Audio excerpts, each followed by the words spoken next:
Bonjour à tous et bienvenue sur Plume d'Or.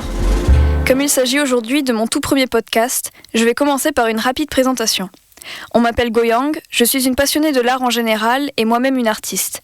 Mais ayant également ce désir de faire connaître d'autres artistes dont la plume est faite d'or, j'ai eu l'envie de créer un podcast où nous pourrions échanger et découvrir le monde de petits artistes.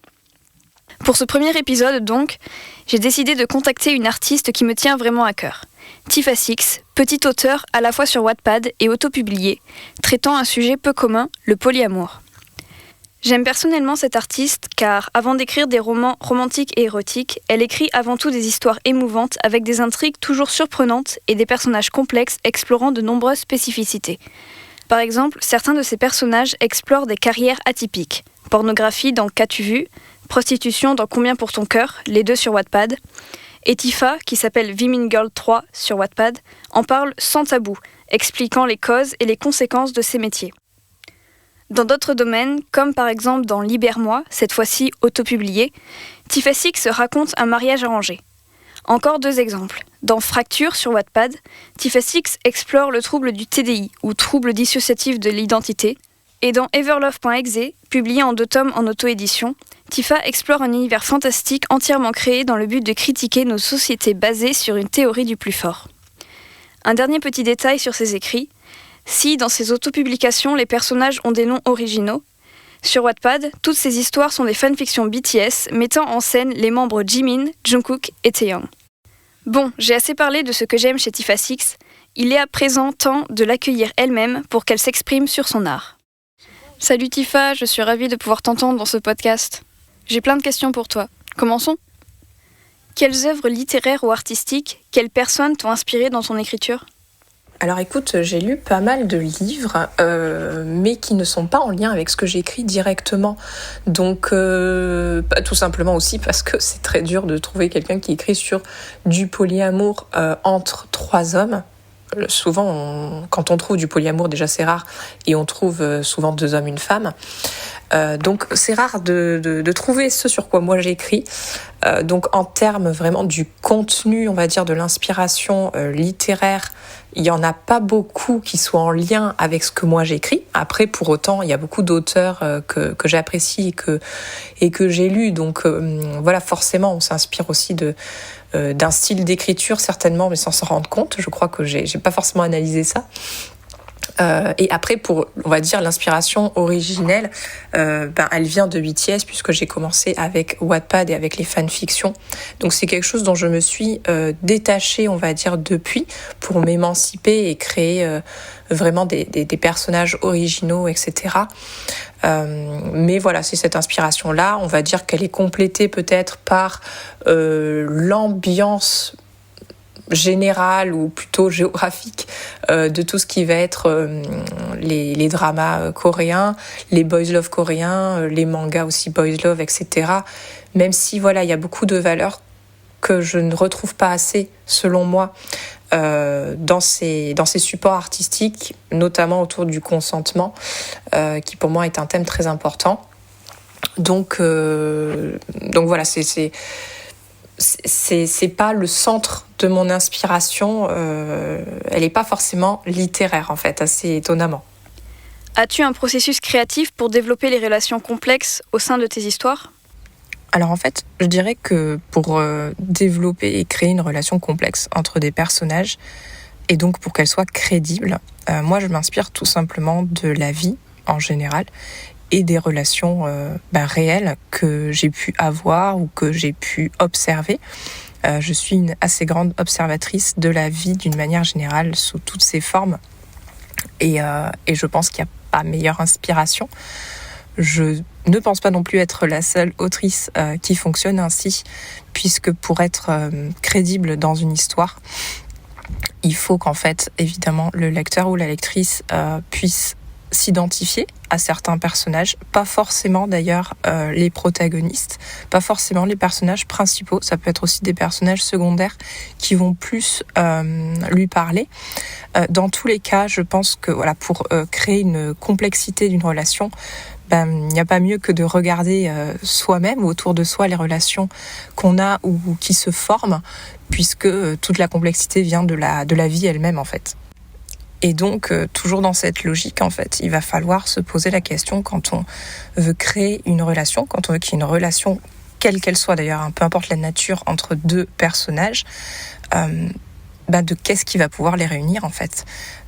Encore une fois, de la même manière que dans la vie, des fois, on a des affinités avec des gens et des fois, on n'en a tout simplement pas. Donc, il faut pouvoir se demander, en fait, qu'est-ce qui va faire que ces personnages-là vont avoir quelque chose qui va les réunir suffisamment pour qu'ils aient envie de développer une relation. Mais ça peut être aussi l'inverse, dans le sens où ils n'ont pas forcément envie, mais ils ont une relation qui se développe quand même. Ça peut être des personnages qui sont ennemis, antagonistes, etc. Ils n'ont pas forcément envie d'être ensemble, mais il y a quelque chose qui va les lier. Donc, en tant que autrice, il faut pouvoir, pouvoir se poser cette question-là pour que ce soit aussi crédible et que ce soit intéressant. Encore une fois, pour moi, c'est les deux critères. Il faut que ce qui va amener les personnages à se rencontrer ou être déjà ensemble, être déjà en relation, quelle qu'elle soit, encore une fois, soit quelque chose qui va capter l'attention du lecteur et de la lectrice. Il faut qu'il y ait une crédibilité sur pourquoi ces personnages-là ont une histoire à vivre en commun. Comment crées-tu tes personnages ? Pour créer des personnages qui sont crédibles et qui sont intéressants, on va dire qu'il va y avoir deux sources d'inspiration. Donc la vie en elle-même, comme tu l'as compris, c'est vraiment ce qui, moi, m'inspire le plus. Il y a tellement de choses à voir autour de nous déjà. Ça englobe déjà, je pense, toutes les possibilités. Et en plus de ça, pour les rendre intéressants, ça va être, je pense, important d'avoir une visibilité sur le passif en fait de chaque personnage, un minimum, pour savoir en fait d'où il vient, d'où il part, quelles sont ses faiblesses, quelles sont ses forces, quelle est son histoire en fait, qu'est-ce qui l'amène à être le personnage qu'il est au moment où on commence cette histoire. Donc après, quand je dis qu'il est important d'avoir une visibilité, je parle pas forcément pour le lecteur ou la lectrice en fait, je parle pour moi en tant qu'autrice. Il faut que moi j'ai un minimum d'informations déjà dans ma tête pour que ce personnage il ait de la matière en fait et que ça se sente quand j'écrive à propos de lui, quand je le fais parler ou quand je lui fais faire une action, qu'il ait une identité propre, ce qui fait qu'en fait il va se distinguer des autres personnages. Parce que je pense que la chose à éviter en fait quand on crée des personnages, c'est d'avoir des personnages trop neutres qui se ressemblent trop, et ça se voit notamment dans les dialogues en fait, puisque dans les dialogues on peut apporter des choses personnelles à chaque personnage, qu'il soit d'ailleurs principal ou secondaire, c'est hyper important pour l'identifier, ce qui permet directement quand on est dans un dialogue, comme ça on sait qui parle en fait, et ça lui donne cette identité qui est encore une fois quelque chose qui est copié tout simplement de la vie, puisqu'on ne parle pas tous de la même manière, on n'a pas tous le même langage, on n'a pas tous les mêmes habitudes de communication, et donc voilà, et donc ça c'est un détail parmi tant d'autres, mais en fait moi en tant qu'autrice je dois pouvoir avoir ce petit visuel sur le passif et sur qui est mon personnage vraiment en profondeur, je pense, pour que ça puisse se transparaître dans mon écrit, sans pour autant que je révèle tout ce que je sais sur mon personnage à mon lecteur ou à ma lectrice. C'est des choses qui viendront ou non d'ailleurs au fur et à mesure de l'histoire, mais je pense que pour le rendre crédible, il faut que je puisse avoir cette matière-là qui fait en fait un bon personnage, je crois. Quels défis rencontres-tu en écrivant et comment les surmontes-tu ? Je pense qu'ils sont de deux natures en fait. Il y a le fond et il y a la forme, comme dans toute chose. Donc au niveau du fond, je dirais que j'ai pas forcément de problème. C'est au niveau de la créativité, de l'histoire, de créer une histoire qui va, je pense, être intéressante pour les autres et qui va bien sûr m'intéresser moi à écrire. Sinon, c'est difficile. À ce niveau-là, j'ai pas à me plaindre parce que c'est vrai que j'ai une créativité qui est relativement développée, j'ai beaucoup d'idées. Donc je vais pas avoir tant de soucis que ça sur la forme, si ce n'est que le défi, on va dire, que j'ai actuellement, parce que là j'écris une romantaisie, donc c'est l'association, on va dire, d'une romance et d'une fantaisie, qui est un genre à part entière qui s'est pas mal développé ces derniers temps. Et donc c'est un genre littéraire qui est, je trouve, moi, exceptionnel pour un auteur ou une autrice, parce qu'en fait, il y a beaucoup de choses à créer, il y a tout à créer, en fait, il y a un monde entier à créer, avec des codes, etc. Donc, il y a plein de choses à réinventer. Donc ça, c'est super. Et pour quelqu'un qui a beaucoup d'imagination comme moi, c'est juste le paradis. Par contre, c'est vrai que c'est quelque chose de très complexe à mettre en place, encore une fois, pour être crédible, parce que même si on n'a pas les mêmes codes, du coup, que notre monde réel, on va dire, il y a quand même des codes à mettre en place. Il faut expliquer en fait les règles de ce monde, etc. Et donc c'est souvent un monde qui est plongé dans des conflits, etc., d'autres, des légendes, ce genre de choses. Donc c'est vrai que c'est quelque chose auquel il faut bien réfléchir et il faut bien l'agencer et l'articuler pour que tous les, ce qu'on appelle les plot twists, donc les moments où effectivement il va se passer quelque chose d'important pour le protagoniste et pour l'histoire, soient cohérents et soient tous en lien les uns avec les autres pour amener à une fin qui va pas être décevante. Donc évidemment, ça c'est valable pour tous les genres, hein, c'est pas que pour la romantaisie.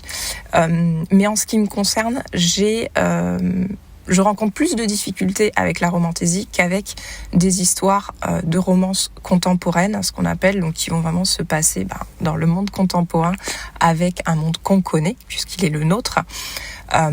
Où là, effectivement, on va s'attarder évidemment sur l'histoire, la profondeur de l'histoire, la profondeur de la romance, etc. Donc, il y a aussi plein de choses à réfléchir et à mettre en place. Mais c'est vrai qu'en plus, avec la romantaisie ou la fantaisie, on va avoir un monde entier à gouverner, on va dire, de loin et de haut, pour que nos personnages puissent vivre une aventure qui est passionnante, épique et qui a du sens, quoi. Et après, il y a tout le défi ou les défis de ce qui concerne plutôt la forme. Donc tout ce qui va être, pour moi en tout cas, c'est dans ça que je mets la syntaxe, l'orthographe, la conjugaison et toutes ces jolies choses qui forment la langue française, mais toutes les langues, hein, cela dit. Donc c'est vrai que pour offrir une histoire qui soit agréable à lire, il ne suffit pas que, on va dire, de coucher ses pensées sur le papier. C'est une première étape indispensable et qui, je pense, fait malheureusement peur à pas mal de jeunes, ou moins jeunes d'ailleurs, auteurs-autrices qui ont envie de se lancer. Je sais que c'est pas la question, mais j'aurais tendance à dire qu'en fait, il faut se lancer quoi qu'il arrive. Et après, le reste, on verra en fait après. Mais il faut d'abord mettre ses premières idées sur le papier. Et quand on est un petit peu rodé à cet exercice-là et que du coup les pensées coulent assez naturellement, ce qui, moi, est mon cas aujourd'hui, il y a effectivement toute une réflexion à avoir sur la forme de cette histoire. Comment en fait on va la narrer déjà, quel narrateur on va choisir entre la première personne, la troisième, l'omniscient, etc. C'est assez complexe en fait. Moi c'est quelque chose que j'ai appris vraiment à... Les questions, je me les suis posées quand j'ai commencé à écrire des manuscrits originaux, qui ne sont donc pas des manuscrits qui sont des réécritures des histoires que j'ai pu faire sur Wattpad.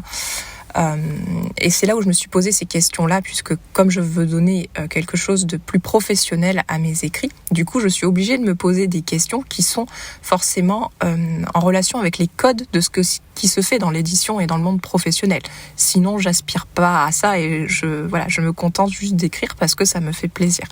Donc comme je veux essayer d'être dans cet objectif-là, je dois me poser ces questions-là, qui sont des questions pertinentes et qui sont des questions compliquées, mais qui m'ont permis de comprendre qu'il y avait beaucoup à gagner à se les poser en fait pour fluidifier son histoire, fluidifier la forme et ne pas perdre en fait forcément, parce que ça c'est peut être compliqué, ne pas perdre le lecteur et les lectrices dans son univers, parce qu'en tant qu'auteur-autrice ça nous semble évident puisque c'est nous qui avons créé l'histoire.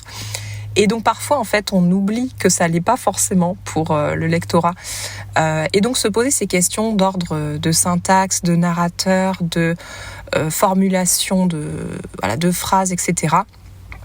Ça permet de prendre un peu de recul sur son texte, on va dire, et de lui donner une forme qui va être plus agréable et plus légitime peut-être, d'un point de vue éditorial en tout cas. Et tout ça, en fait, c'est un processus, je pense, dont les lecteurs et le lectorat n'ont pas forcément conscience, ce qui est normal quand on n'écrit pas soi-même. Parce que moi, quand j'écrivais uniquement pour Wattpad, je n'avais absolument pas ces questions-là en tête, en fait. Et pourtant, j'écrivais. Et quand on lit uniquement, on a tendance à se dire « j'aime » ou « j'aime pas », mais en fait, pas forcément aller pousser la réflexion vraiment en profondeur de tout ce qui va être le choix du narrateur, pourquoi ce narrateur-là, pourquoi cette syntaxe, pourquoi cette phrase elle a été coupée en deux plutôt que d'en être qu'une seule, etc.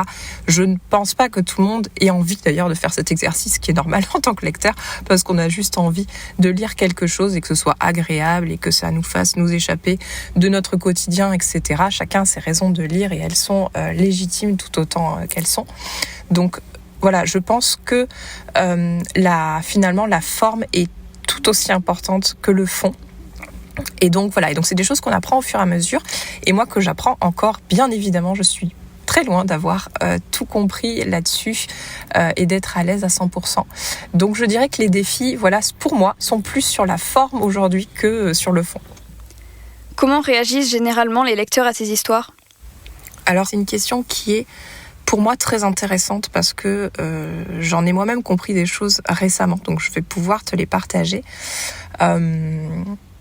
Quand j'écrivais sur Wattpad uniquement, je pense que je n'ai eu, dans la très très grande majorité, que des excellents retours et des très très bons accueils de mes histoires, qui sont donc des fanfictions sur BTS, enfin exactement sur donc le Jiminkook, qui est un ship, parce que je ne sais pas si effectivement tout le monde est au fait de ça, mais je pense peut-être quand même, donc je ne vais pas me perdre dans des explications et je te laisserai ajouter ces détails si besoin est. Toujours est-il que mon style à moi s'est fait à partir de ça et est toujours le même, c'est-à-dire que moi j'écris sur du polyamour, et donc du polyamour particulièrement et uniquement d'ailleurs entre hommes, donc entre 3 hommes. Et toutes mes histoires sont en fait à partir de cette base-là. Donc c'est vrai qu'au début, j'ai écrit donc sur Wattpad et beaucoup d'histoires sur ce ship qui est le Jiminkook, donc 3 des garçons de BTS. Et donc je me suis au fur et à mesure, on va dire, émancipée de ça. Non pas que ce soit néfaste, très loin de là, parce que ils resteront toujours mes muses sans condition. Mais disons que en fait, quand je me suis auto-éditée, j'ai auto-édité 2 de mes histoires, donc qui étaient des fanfictions que j'ai réécrites pour l'auto-édition, parce que quand on veut commercialiser une histoire, finalement je me suis rendu compte qu'il y a peu de gens qui étaient au courant, mais on est bien sûr obligé de changer les noms et l'univers, on va dire, s'il est trop apparenté à un univers qui existe déjà et pour lequel on n'a pas d'autorisation d'écrire.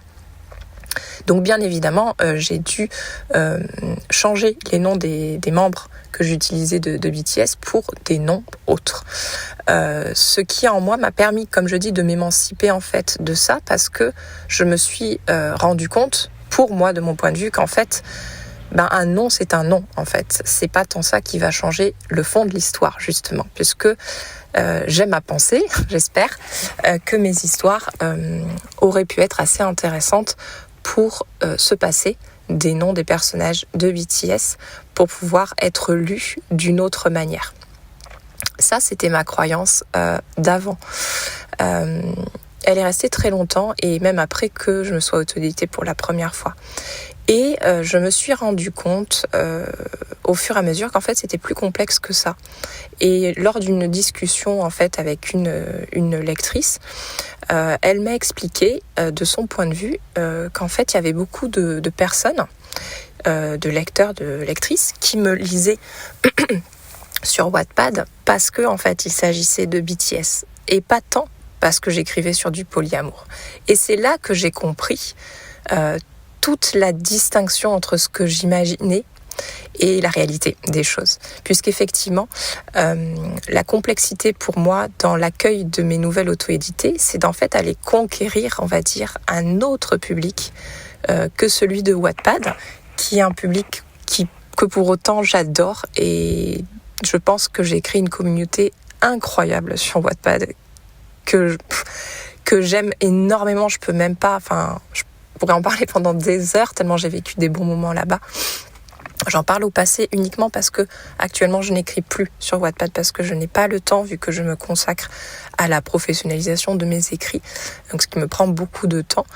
Mais j'ai envie de revenir et Wattpad me manque énormément. Ça, c'était une petite parenthèse. Et donc, en ce sens, voilà, la complexité aujourd'hui, en fait, c'est de me rendre compte que je n'ai plus le même public. C'est-à-dire que tout le soutien que j'ai sur Wattpad, il est lié à Wattpad, en fait. Il est lié à BTS, énormément. En fait, parce que les ARMY, on est très nombreuses et nombreux. Et donc, c'est vrai que du coup, c'est une énorme communauté qui est incroyable pour plein de choses et qui, je pense, a accueilli mes histoires avec surprise peut-être pour la plupart, puisque beaucoup de personnes lisaient d'abord et prioritairement sur un ship à 2 membres et sont un peu tombés sur mes histoires par hasard sur un ship à 3 et peut-être se sont dit tiens, j'ai tout lu sur tel ou tel ship, donc je vais aller regarder parce que dedans il y a quand même mon ship, donc je vais aller voir ce que ça donne. Et heureusement pour moi, j'ai eu on va dire la petite victoire pour pas mal de personnes de me dire que ces personnes-là sont restées parce que mes histoires étaient suffisamment qualitatives pour elles et pour eux, pour qu'ils aient envie d'en lire d'autres, en fait, et qu'ils dépassent leurs propres envies de lire sur tel ou tel ship uniquement. Donc ça, c'était pour moi extrêmement positif. Et c'est tout ce soutien aussi qui m'a encouragée à aller un peu plus loin. Donc maintenant, c'est vrai que j'ai un nouveau défi, on va dire, qui est de trouver mon lectorat en tant qu'autrice qui veut écrire professionnellement sur donc des trouples d'hommes. C'est quand même assez spécifique. C'est pas quelque chose qu'on croise dans toutes les librairies. Je pense que tout le monde en conviendra. En tout cas, moi, j'en ai lu que très très peu.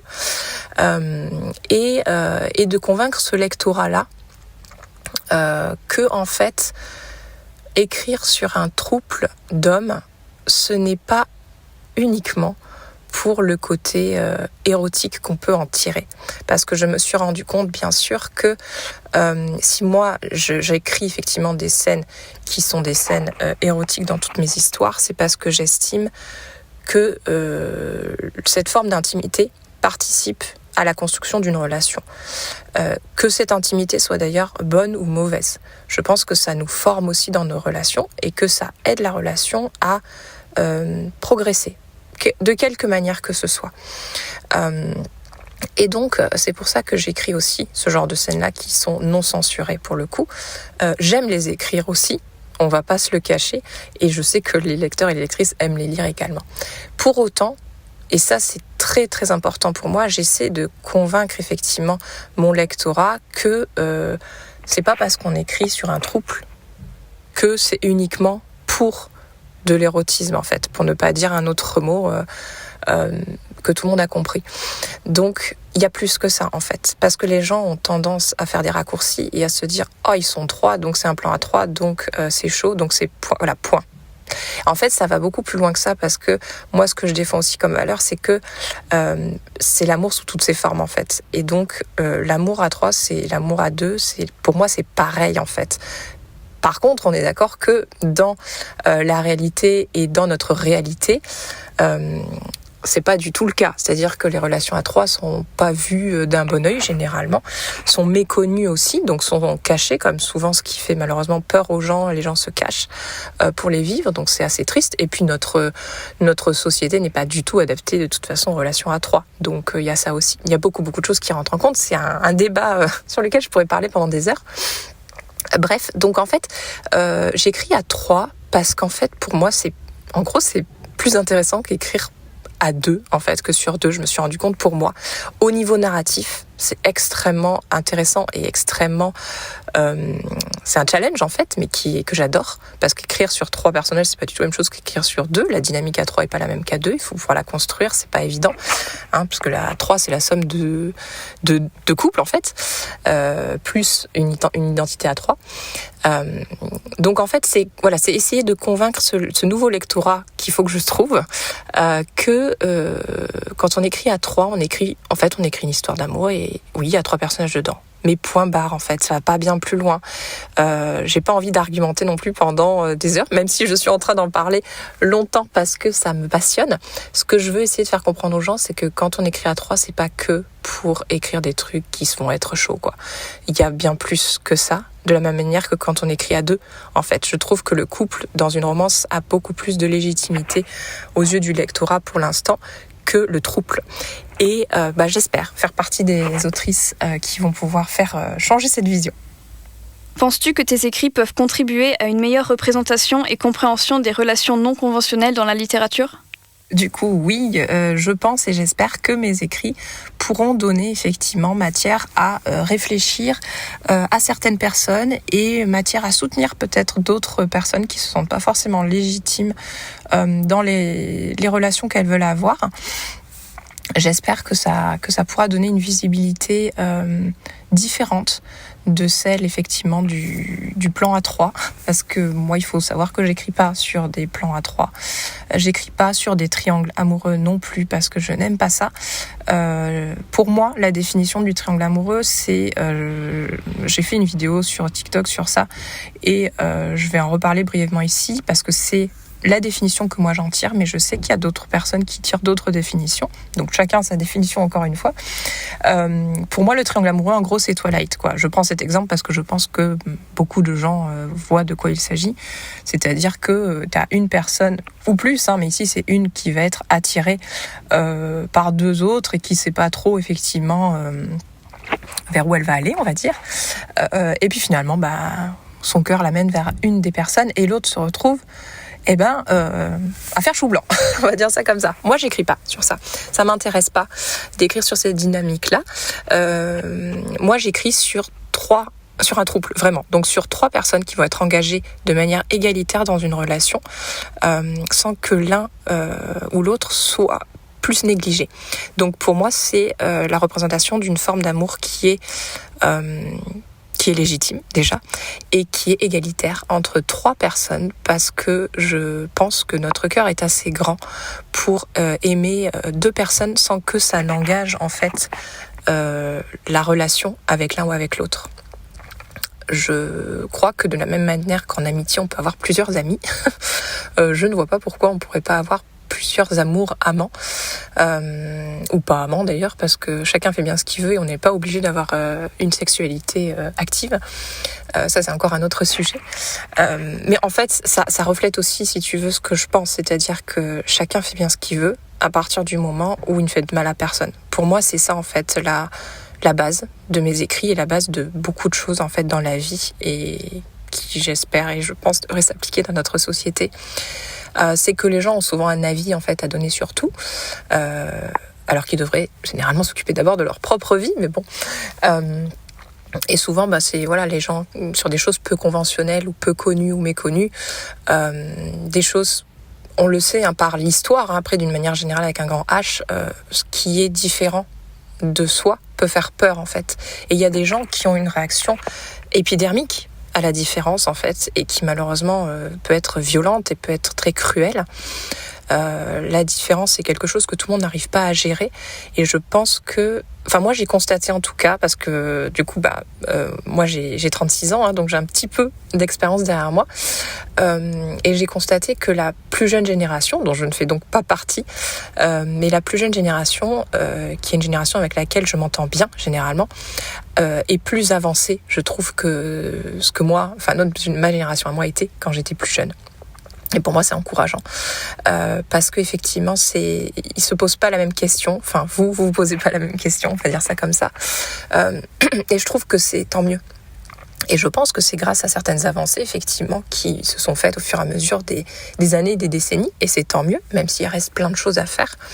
Et toute la liberté d'expression qu'il y a aujourd'hui nous permet justement d'écrire et de créer d'ailleurs d'une manière générale pour tous les artistes, quels qu'ils soient, sous toutes ces formes, et de vivre aussi des choses qui sont différentes de déjà ce que moi, ma génération, quand j'étais ado, quand j'avais 20 ans, on n'en était pas là, je pense. On n'en était pas à cette acceptation-là de certaines choses. Donc encore une fois, il y a plein de choses qui sont encore à faire avancer, bien sûr. Mais je suis rassurée d'une certaine manière quand même de voir l'évolution pour l'instant.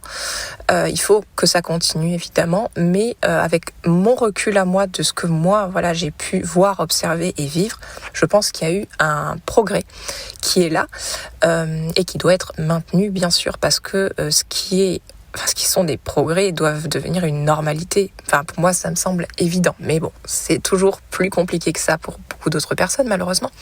Donc on va continuer en ce sens, chacun avec ses armes pacifiques. Donc moi, effectivement, je me sers de l'écriture et il y a plein d'autres formes d'art et d'autres formes de communication qui vont pouvoir nous permettre de défendre des idéaux, des modes de pensée. Là c'est sur une forme d'amour, mais ça peut être sur plein de choses différentes, bien sûr. Donc je pense et j'espère que ma petite participation à mon petit niveau saura toucher certaines personnes, en aider d'autres peut-être, parce que j'ai eu déjà ces retours sur Wattpad de personnes qui s'étaient senties soutenues par ce que j'écrivais. Ça m'a énormément touchée. Parce que je pense que quand on reçoit ce genre de manifestation de la part d'un lectorat, c'est qu'il s'est passé quelque chose de fort en fait, et c'est extrêmement émouvant de savoir qu'on a pu toucher une personne et avoir peut-être un impact, j'espère positif, sur sa vie quoi. Quel message ou émotion espères-tu transmettre à travers tes écrits ? Je pense qu'elles sont tout simplement en lien avec les valeurs que je défends et que je prône dans mes livres. Donc pour moi et dans tous mes ouvrages, je vais parler de la réalisation de soi en fait, d'une notion de dépassement, d'une notion de découverte de soi-même et des autres. Je pense que c'est tout le cheminement de la vie de toute façon pour tout le monde et à tout âge. Je pense juste qu'effectivement, en fonction des âges, il y a différentes choses et il y a différentes constructions qui se font. Ça, c'est quelque chose qui me tient à cœur. Donc, j'espère pouvoir véhiculer du coup des émotions à ce niveau-là et que les lecteurs puissent s'identifier dans cette quête en fait de se rechercher soi-même et de se découvrir au travers de soi et des autres, parce qu'on a aussi besoin des autres pour se découvrir. Ça c'est une chose. Après il y a quelque chose qui me tient énormément à cœur et c'est tout ce qui va être le respect et le consentement d'une manière générale, et notamment dans tout ce qui va être le développement de la sexualité. J'ai différentes catégories d'âge, de lecteurs, etc. Et donc pour les plus jeunes, on va dire, je pense que c'est notamment très important pour un auteur, une autrice, de véhiculer les bonnes valeurs. Les bonnes valeurs, pour moi, c'est pas un jugement moral, c'est dans le sens de respecter et de se souvenir que les plus jeunes lecteurs sont dans la construction de choses qui, pour moi, par exemple, qui a 36 ans ou pour d'autres, sont déjà acquises en fait. Et je pense que les premières fois, quelles qu'elles soient, sont des moments qui restent en tête, qu'ils soient bons ou mauvais, et qu'il ne faut pas oublier que certaines choses qu'on peut lire, qu'on peut voir sur X écran, ou qu'on peut voir sur même n'importe quelle œuvre d'art, ce sont des choses qui vont énormément nous impacter, que ce soit positivement ou négativement. Je pense qu'il ne faut pas négliger cela. Et je sais aussi qu'à un plus jeune âge, on se croit invincible sur beaucoup de choses et qu'on pense avoir compris beaucoup de choses. C'est bien d'être confiant et d'être assuré sur sa quête de soi. Je pense qu'il faut aussi savoir rester un minimum humble et ne pas oublier que la quête d'une vie de tout le monde, c'est de se découvrir et qu'on évolue au fil du temps. Et je doute qu'on se connaisse parfaitement à 18, 19 ou 20 ans. Et moi-même, je pense pas que je me connais parfaitement à 36 ans parce que je continue d'évoluer et de me découvrir. Et ça, je pense que c'est une notion qu'il faut qu'on garde en tête pour les créateurs de tout genre. Parce qu'on va véhiculer des choses qui parfois vont impacter les autres. Et il faut aussi pas entièrement se déresponsabiliser et uniquement aller sur je suis responsable de ce que j'écris mais pas de ce que vous lisez. Je pense qu'il faut faire un minimum attention à ça. Je pense qu'il y a une balance sur ça. C'est pas entièrement vrai, c'est pas entièrement faux selon moi. Et c'est pour ça que j'accorde beaucoup d'intérêt à tout ce qui va être le consentement. Parce que c'est une valeur sur laquelle je pense qu'il faut jamais faut pas s'en détourner en fait, parce que voilà, en étant un peu plus jeune et un peu moins aguerri de certaines expériences de la vie, on peut avoir tendance à penser que ce qu'on lit c'est incroyable et c'est la vérité surtout, mais il faut pas oublier que ce sont des écrits, ce sont des romances, pour moi ce que j'écris pour beaucoup de lectures, et que donc c'est, comme son nom l'indique, romancé. Ce n'est pas forcément la vérité toute nue, en fait. Donc il faut faire un minimum attention à ça. Je pense qu'il ne faut pas oublier que les livres sont là aussi pour faire rêver. Il y a des livres qui sont là pour exprimer des choses réelles, dures et pas faciles, et il faut aussi avoir conscience de tout ça. Mais il y a aussi une catégorie de livres qui va être là pour faire rêver, faire sortir du quotidien, etc. Donc je pense que les gens vont aussi, consciemment ou non, avoir un apprentissage qui peut se faire via les livres. Et heureusement que les livres sont là aussi pour ça. Donc moi j'ai envie de véhiculer des valeurs qui sont positives par rapport à ça. Et pour moi ça passe par le respect, par le consentement et par des expériences qui doivent être notamment dans la communication. C'est une valeur aussi qui est très importante pour moi. Je pense qu'il ne faut pas banaliser certaines choses, il ne faut pas banaliser certaines pratiques outre mesure, parce que ce sont des choses qui doivent se pratiquer dans la confiance. Et tout ça, ce sont des choses qui s'acquièrent au fur et à mesure du temps, quand on se connaît un peu mieux, quand on connaît un peu mieux ses envies, ses besoins, etc. Donc, au niveau de ça, oui, il y a des choses qu'il faut expérimenter. Oui, évidemment, l'expérimentation, c'est bien. Mais pour moi, attention, il faut le faire avec des personnes de confiance, en fait. Donc, voilà, chacun suivra son propre chemin et en retirera ce qu'il veut de ce que j'en dis. Mais en tout cas, moi, ce sont des choses que j'essaie de véhiculer dans mes livres. Et donc du coup, j'aimerais que les gens ressentent des émotions positives et peut-être réconfortantes. J'aimerais que les gens se sentent en sécurité, en fait, en lisant mes livres. J'aborde des choses qui sont pas toujours faciles, mais qui sont aussi la réalité de la vie. Mais pour autant, il faut savoir que je suis une adepte de la construction de soi. Donc mes livres vont toujours dans ce sens-là, d'une manière positive. Je pense que par rapport à ce dont moi je m'inspire au niveau de mes inspirations et tout ça, je disais que je m'inspire beaucoup de la vie, et je pense que la vie est la meilleure des leçons qu'on puisse tirer, puisque qui pourra dire qu'il n'a jamais eu d'embûche dans sa vie? Je pense personne. Et donc, de cette même manière, et que pour les personnages soient crédibles, je pense qu'il faut qu'ils passent par des choses qui ne sont pas évidentes, parce que c'est la vie et que ça nous arrive à tous. Mais il faut pouvoir donner une vision après positive de cette évolution. Il faut pouvoir en tirer quelque chose. Donc j'espère qu'au travers de mes livres, je vais pouvoir véhiculer tout ça. Et donc moi, j'ai choisi de le faire par le biais du polyamour et par le biais de 3 personnages. En soi, et par rapport à cette définition, effectivement, le polyamour, c'est méconnu ou mal connu, comme je le disais. Et c'est une des formes d'amour qui a peut-être...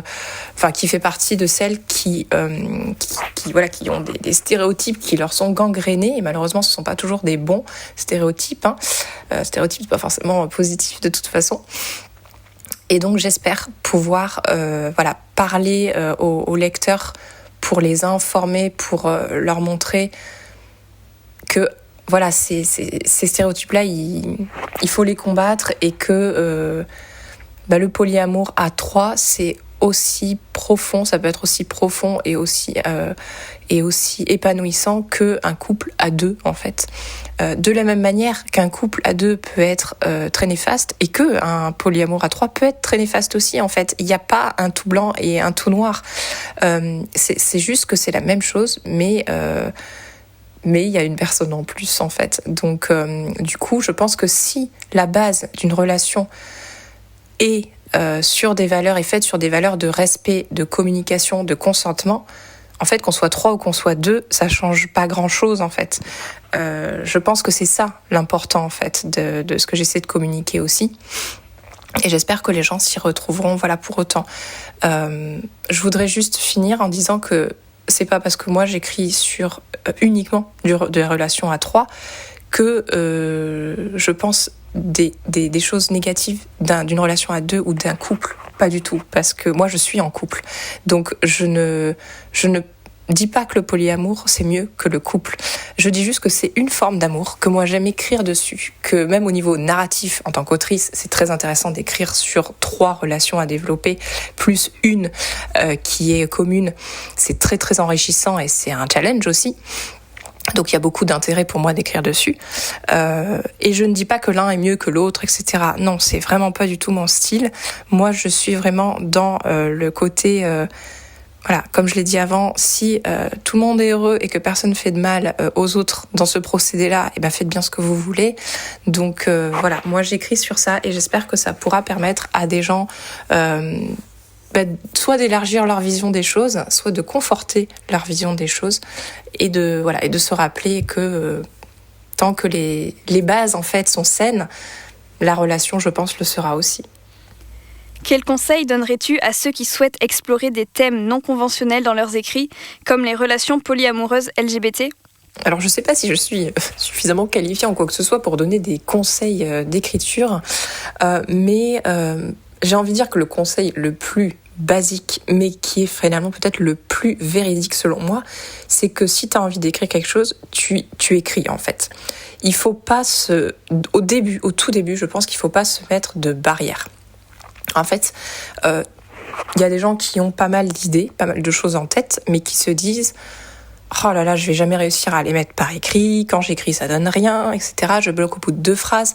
Et je pense que c'est pas forcément un manque de créativité et d'imagination, c'est un blocage autre, à mon avis, sur notamment peut-être la forme, justement, et se dire est-ce que mon histoire va avoir du sens, etc. Ça part dans n'importe quel sens. Je pense que ça, c'est le premier blocage, et c'est peut-être le plus dur à contourner. Il faut essayer d'écrire. Il ne faut pas se poser de questions, même si sur le coup, à mon avis, au début, tu te diras ça n'a pas forcément de sens. Je pense qu'en fait, c'est comme un entraînement de tout et n'importe quoi. En fait, au début, c'est dur, tu n'y arrives pas. Et puis en fait, au fur et à mesure, une fois que tu es lancé dans le temps, ça devient plus évident. Et je pense qu'il faut d'abord s'autoriser à écrire, en fait, tout simplement. Mais à écrire n'importe quoi, en fait. Il faut peut-être pas se dire, je vais partir, ça y est, dans l'écriture d'un livre de 60 chapitres. Il faut peut-être juste se dire, tiens, j'ai un thème, quelque chose en tête. Je vais écrire dessus, on verra bien ce qui se passe. Faut poser les trucs sur papier, en fait, ou sur ordi, peu importe. Mais il faut se lancer, il faut s'autoriser à ça, parce que déjà, cette barrière-là, une fois qu'elle aura sauté, une fois que tu auras commencé à écrire sur ton clavier ou avec ton stylo, déjà, tu te sentiras un peu plus à l'aise. Ça, c'est à mon avis le premier conseil que je pourrais donner, c'est écrivez. Le reste, vous verrez après. Écrivez ce que vous avez dans la tête, en fait, déjà. Après, ça s'organisera différemment. Après, vous aurez le temps d'apprendre certaines règles, on va dire, de l'écriture, etc. Mais ne vous censurez pas, en fait. Faites passer ce qu'il y a dans votre esprit sur le papier. Évidemment, ce ne sera pas la même chose, parce que souvent, on a des images en tête, des fois des petites scènes qui se créent, etc. Et les faire, effectivement, mettre en mots, c'est pas toujours évident, c'est sûr. Mais allez-y. En fait, allez-y. Vous censurez pas. Mettez les choses sur papier, mettez les phrases sur papier qui vous viennent à l'esprit en premier lieu. Et après, vous les retravaillerez, en fait. Je pense que c'est ça, la première barrière. Donc ça, c'est déjà la première chose que je conseillerais. Après, ce que je conseillerais pour écrire sur des relations peu conventionnelles, c'est de se poser la question de pourquoi, en fait. Pourquoi on a envie d'écrire sur ça ? Quel est l'objectif ? Parce que l'objectif de chaque personne va pas être le même. Et je pense que cet objectif-là va vous aider à déterminer votre façon d'écrire. La première chose à savoir, selon moi, c'est est-ce que tu écris pour toi ou est-ce que tu écris pour les autres ? Parce que ça, c'est très, très différent. Quand on écrit pour soi, on a zéro contrainte, puisqu'on écrit ce qu'on a dans la tête et on écrit ce qu'on veut et on va être lu que par nous-mêmes. Donc on a zéro contrainte, zéro responsabilité. Quand on écrit pour les autres, c'est forcément différent. Quand on écrit pour les autres, on est dans de la communication avec les autres. Et quand on est dans la communication avec les autres, il ne faut pas oublier qu'il y a certains codes pour se faire comprendre des autres. Et donc c'est là où ça va être intéressant de réfléchir à l'objectif notamment, parce que qu'est-ce que tu veux transmettre en écrivant sur ça, en fait ? Moi, quand j'ai commencé à écrire sur ça, je savais que je voulais transmettre sur quelque chose qui est toujours d'actualité, dont j'avais donc déjà parlé, sur la méconnaissance peut-être des gens de ce type de relation-là, et les stéréotypes qui lui collaient à la peau. Et moi-même, j'ai fait un travail en fait dessus, parce que je me suis moi-même émancipée de certains stéréotypes qui collaient à la peau du polyamour. C'est vrai que on a tendance, moi la première au début, on a tendance à coller au polyamour quelque chose de très érotique, de machin, etc. Mais c'est plus que ça. Je le savais déjà en commençant à écrire, mais je l'ai développé au fur et à mesure de mon écriture en fait. Parce qu'une fois qu'on a écrit sur ça, sur en fait ce qui est de l'ordre du fantasme, le fantasme au sens d'ailleurs très large du terme, on se rend compte qu'en fait il y a beaucoup plus à écrire en fait. C'est sympa, mais il y a autre chose en fait à raconter. Il y a autre chose à raconter. Ça, ce sera pas forcément vrai pour tout le monde non plus. Il y a peut-être des gens qui vont avoir envie d'écrire que sur justement ces fantasmes-là, parce qu'ils ont besoin d'extérioriser, de faire sortir ça. Et je suis pas en train de dire qu'il y a quelque chose qui est mieux que l'autre, qu'on soit bien d'accord. Je suis juste en train de dire que justement, c'est là qu'il faut déterminer l'objectif. Si effectivement, il y a une autre envie que d'écrire des choses de l'ordre du fantasme et de pencher plus pour quelque chose d'ordre du réel, donc de comment en fait défendre peut-être cette relation, comment défendre ses valeurs, etc. Il sera intéressant de se questionner sur comment on veut transmettre aux autres cette relation peu conventionnelle. Je pense qu'il est aussi bien évidemment de lire, si on peut, sur des auteurs, des livres qui ont déjà écrit sur ces relations qui vous intéresseraient. Alors moi je me suis confrontée un petit peu à cette difficulté-là, parce qu'en fait je me suis rendu compte qu'il y avait très peu de livres édités, j'entends, qui ont été mis en avant sur le polyamour. Et ce que j'ai lu m'a pas forcément convaincue, dans le sens où c'était pas assez proche des valeurs que moi je voulais défendre sur une relation qui est vraiment profonde et qui se base pas que justement sur quelque chose d'érotique, etc. Donc, ce qui est intéressant à ce niveau-là, c'est que quand c'est pas vraiment fait, c'est qu'il y a tout à faire aussi. C'est pas forcément évident pour plein d'autres raisons, mais bon, c'est pas le sujet ici. Et donc, du coup, ça peut être bien de lire quand même. Moi, j'ai lu pas mal de choses sur Wattpad aussi, parce que là, pour le coup, comme je viens de là, il y avait quand même un peu de contenu. Mais là non plus, j'ai pas été forcément complètement subjuguée par ce que j'ai lu. Et il y a beaucoup de choses qui ne m'allaient pas. Et c'est ça qui est intéressant aussi quand on lit, c'est que même si on trouve pas justement ce qu'on a envie de lire, par contre, on sait du coup ce qu'on veut pas lire. Et donc, du coup, on sait ce qu'on voudra pas écrire. Donc, ça permet aussi de restreindre, en fait, notre propre pensée, quand des fois, on sait pas trop vers où on va, on sait pas trop par où commencer. C'est aussi bien de se faire une petite liste de, moi, je veux pas mettre ça, par exemple. Moi, je veux pas ça. Moi, ça m'a pas plu, ça m'a choqué, ça m'a dérangé, etc. Quand on sait déjà ce qu'on veut pas, on se rapproche plus de ce qu'on veut, en fait, par élimination. Donc, ça peut être aussi une astuce de se poser ces questions-là, en gardant toujours cet objectif en tête de qu'est-ce qu'on veut transmettre aux autres si on a envie d'écrire pour les autres. qu'est-ce qu'on a envie de véhiculer comme valeur, qu'est-ce qu'on veut défendre, qu'est-ce qu'on veut critiquer d'une façon constructive, parce que la critique facile, ça sert pas à grand-chose. Voilà, je pense que c'est toutes ces questions-là auxquelles il faut réfléchir. As-tu un passage que tu affectionnes particulièrement dans tes romans auto-édités et que tu aimerais lire pour donner un avant-goût aux auditeurs ? Il y a beaucoup de passages que j'aime, donc c'est pas facile. Mais je pense que je vais choisir un petit passage qui est extrait du premier livre que j'ai auto-édité, qui s'appelle Libère-moi. C'est donc la réécriture d'une fanfiction que j'avais écrite sur Wattpad. Je viens juste de faire la réédition de ce premier livre, en fait, puisque j'ai corrigé pas mal de fautes. C'est un livre que j'avais auto-édité sur le coup de l'excitation d'avoir enfin un livre que j'avais écrit entre mes mains. Et je pense que je me suis laissée déborder par cette excitation à l'époque et que j'ai laissé passer un peu trop de fautes. Donc j'ai décidé récemment de le corriger et de le rééditer. Donc la nouvelle version a été validée et devrait sortir et être disponible incessamment sous peu, du moins je l'espère. Donc Libère-moi, c'est un livre qui parle d'émancipation. C'est un livre qui parle de découverte de soi. Et en fait, c'est une histoire de mariage arrangé qui ne fonctionne pas.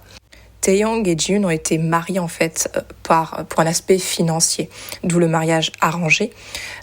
Et en fait, ils ont été élevés très différemment, puisque Taeyang est quelqu'un de très influent et de très riche. Et il a été élevé pour être en fait au-dessus des autres, pour se considérer comme meilleur que les autres, comme un dominant.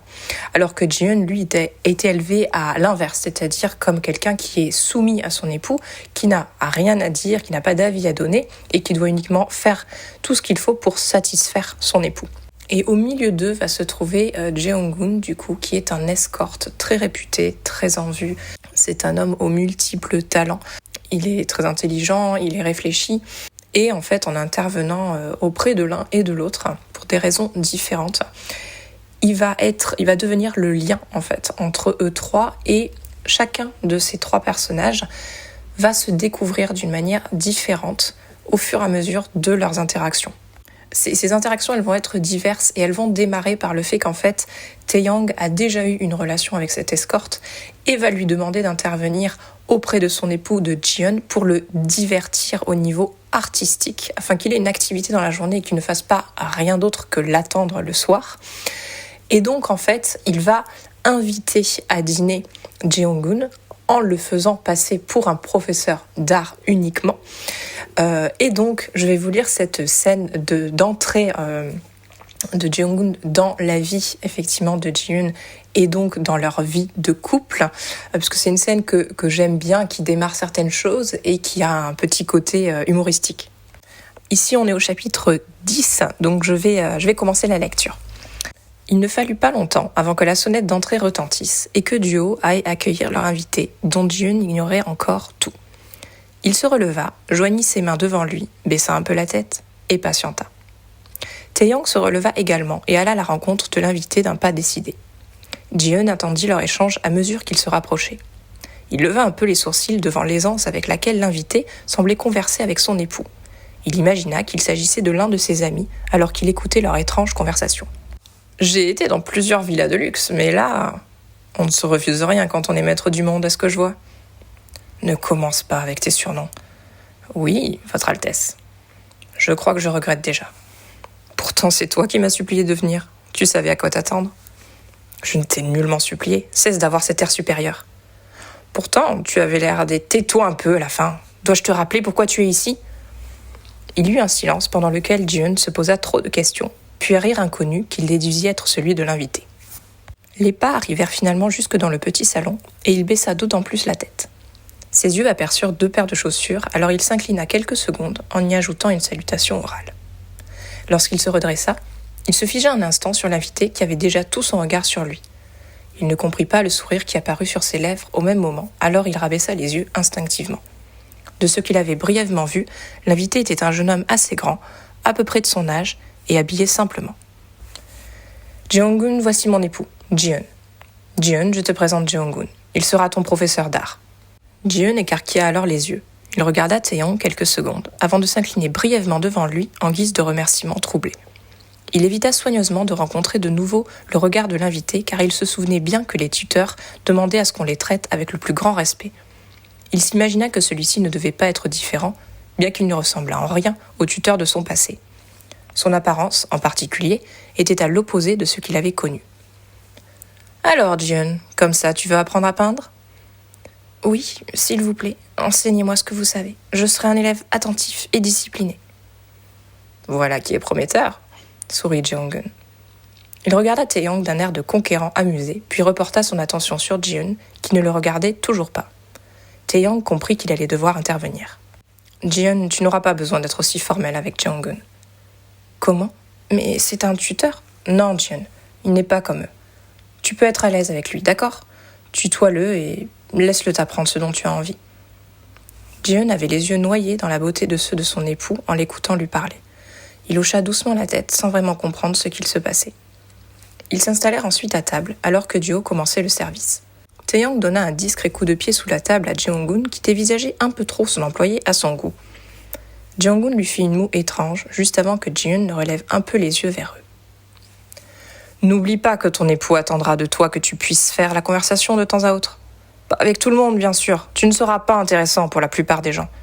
Mais pour ceux en dessous de toi, ou disons les gens plus proches, tu pourras les mettre à l'aise en initiant une conversation. Tâche de te montrer cultivé et subtil, ou tout du moins, ne te ridiculise pas.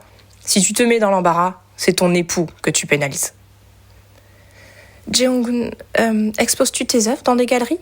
J'aimerais beaucoup les voir si tu me le permets, » demanda Jiun d'un air intéressé. Jeonggun eut envie de rire fort. Pas à cause des mots de Jiun, qu'il trouvait aussi innocents qu'improbables dans cette jungle qu'était le monde de son époux, mais car il lui tardait de voir comment Taeyong allait s'en sortir. Il le regarda donc en souriant pour lui indiquer qu'il n'allait sûrement pas l'aider. « Jeonggun n'est pas peintre de métier, mais ne t'inquiète pas, il a les compétences nécessaires pour ce que tu auras besoin d'apprendre. »« Magnifiquement dit Taeyong, » sourit Jeonggun en s'empêchant d'applaudir. Taeyong lança un regard glacial à Jeonggun qui semblait lui beaucoup s'amuser. Ce dernier eut finalement envie de profiter de ce moment, alors il retrouva un peu son sérieux. Compte sur moi pour me dévouer entièrement à ton apprentissage. Je suis un excellent professeur. Et je m'en vante uniquement parce que je n'ai que de retours satisfaits de mes élèves. Jeonggun offrit un sourire si charmeur à Jiun qu'il le fit baisser les yeux dans la foulée. Il ravala un rire, regarda l'air menaçant de Taeyong et lui fit un clin d'œil provocateur. Taeyong secoua la tête en fermant les yeux, puis, poussé par quelque chose qu'il se refusa à penser être de la peur, il posa sa main sur celle de Jiun sur la table. Ce dernier se figea en appréciant le frisson que ce geste lui procura. Il eut un petit sourire de bonheur et expira discrètement son contentement. Lorsque Taeyong le regarda dans les yeux, Jiun s'engouffra volontiers dans son regard, tant que ça lui était accordé. « Tu peux considérer Jeonggun comme ton professeur particulier, mais pas de la même façon stricte que tu as pu connaître avec ceux qui t'ont appris comment vivre à mes côtés. Jeonggun est différent, c'est moi qui l'ai choisi pour toi. Il a de multiples talents. Alors n'hésite pas à le solliciter pour divers apprentissages. Certains de ces talents que tu as d'ailleurs déjà testés avant, n'est-ce pas, Taeyong ? Taeyong troqua son air bienveillant contre un air agacé en tournant la tête vers un Jeonggun radieux et ravi de sa provocation que seuls eux pouvaient comprendre. « Oh, vraiment ? Qu'as-tu appris aux côtés de Jeonggun alors ?» demanda Jiun avec grande curiosité. « Oui, explique donc à ton épouse ce que je t'ai appris, Taeyong. » renchérit Jeonggun d'un air professoral au possible. Taeyong retint un soupir, menaçant visuellement Jeonggun du mieux qu'il put. Jeonggun m'apprend à me détendre. Mais avant la leçon, il met mes nerfs à rude épreuve pour voir comment je vais gérer ça. Jeonggun eut un air ravi et son sourire s'agrandit de plus belle. Encore une fois, une magnifique façon de dire les choses, Taeyong. Santé! Jeonggun vida son verre de vin et indiqua à l'employé de venir le remplir à nouveau, non sans le détailler un peu plus aux grandes dames de Taeyong. « Oh, mais c'est fabuleux! Tu es également professeur de méditation, Jeonggun ?» interrogea Jiun. « Parfaitement! Une forme de méditation assez singulière, je dois bien l'avouer, mais au résultat inégalé. Le secret est d'accepter de se laisser pénétrer par toute la puissance de mon aura !» s'exclama Jeonggun dans une provocation imperceptible par Jiun. Taeyong vida son verre d'un trait. Il le reposa d'une façon un peu brutale, en fixant Jeong-gun qui conservait un visage parfaitement satisfait. Clairement, les élèves, comme ton époux, ont besoin de bien plus qu'une seule séance afin d'arriver enfin à lâcher prise, ajouta alors Jeong-gun en reportant son attention sur Ji-eun. Je comprends. Tae-young travaille si dur. C'est bon de savoir qu'il a quelqu'un pour l'aider à relâcher toute cette pression. Inévitablement, Tae-young commença à se sentir particulièrement mal à l'aise, en plus de coupable. Toujours est-il que nous ne sommes pas là pour parler de moi. Jeong-gun viendra donc ici 2 heures par jour pour t'apprendre la peinture. S'il y a autre chose qui t'intéresse, demande-lui. S'il a les compétences, il viendra plus souvent et il t'enseignera. Puis-je rappeler à Monsieur K que j'ai également d'autres engagements ailleurs ? Dit Jeong-gun d'un faux air de servitude, mais avec une réelle moquerie. Puis-je à mon tour te rappeler que peu importe ce que te paient tes autres employeurs, je peux toujours rajouter un 0 pour te convaincre de passer plus de temps ici ? Enchaîna Tae-young avec le ton de directeur qui lui collait à la peau. Jeong-gun fixa Tae-young un instant. Ce n'était pas un secret que l'argent l'attirait et que ça lui faisait toujours un certain effet de voir un homme puissant payer une somme astronomique pour passer du temps avec lui. Mais voir cet homme-là, prêt à dépenser sans compter, pour quelqu'un qui n'était pas lui, l'intriguait presque plus que cela ne l'excitait. Il ne répondit donc rien, car qui ne dit mot consent. Bien, c'est donc réglé, conclut Tae-young qui appréciait de clôturer ainsi cette conversation. Avoir le dernier mot lui était souvent acquis. Mais sentir le pied désormais dénudé de Jeong-gun venir se frotter à lui sous la table, alors qu'il le regardait en souriant, lui rappela rapidement que l'escorte le plus réputé de la région l'était pour une bonne raison. Et finalement, y a-t-il un rêve, même petit, que tu as et que tu aimerais partager ? Alors des rêves et des espoirs, j'en ai beaucoup. Je pense que c'est le moteur de la vie, donc il faut en avoir. Disons qu'actuellement je suis dans un projet d'essayer de pouvoir rejoindre une maison d'édition. C'est quelque chose auquel j'avais pas pensé avant pour certaines raisons. Et désormais, j'espère pouvoir être acceptée dans une maison d'édition. Donc j'ai commencé à envoyer un manuscrit original. Toujours dans les mêmes thèmes que ceux sur lesquels j'écris déjà, à quelques maisons d'édition. Un manuscrit original en ce sens que c'est une histoire complètement originale parce que je ne l'ai pas auparavant publiée sur Wattpad, donc elle est 100% inédite. Et voilà, c'est une histoire qui me tient énormément à cœur par rapport au thème que j'ai choisi. Pour l'instant, je garde encore secret en attendant de voir un petit peu quel va être le destin de ce manuscrit.